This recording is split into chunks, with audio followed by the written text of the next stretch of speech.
Marawi 912 YouTube channel को subscribe करें।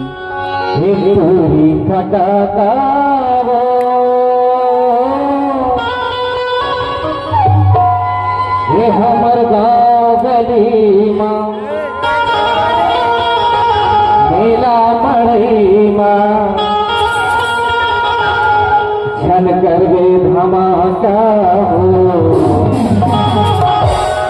ये हमर गाँव गली माँ मेला मड़ई माँ छन कर गे धमाका हो।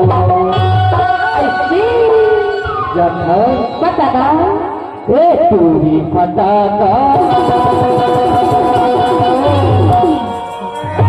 ए हमर गाँव गली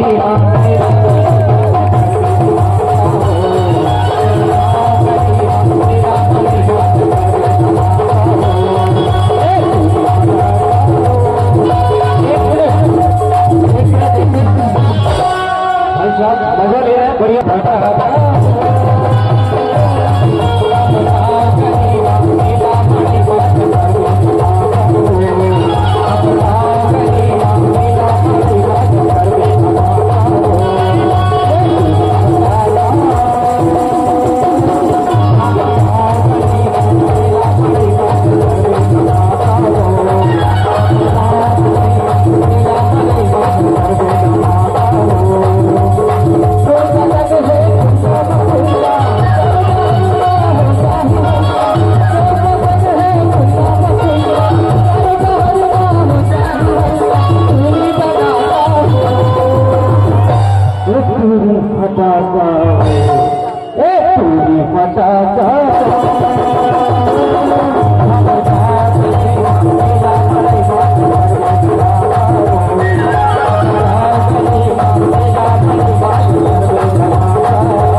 कैसे का मजा थे।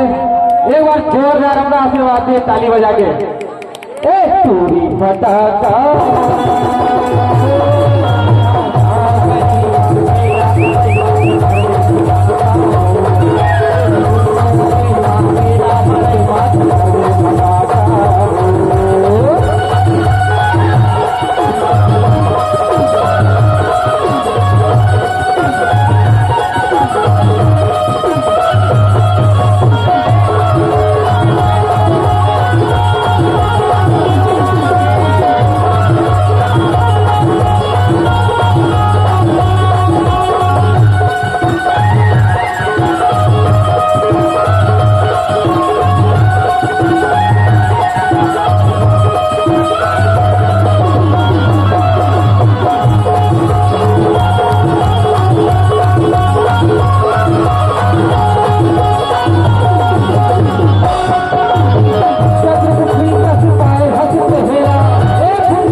कैसे जाता बताना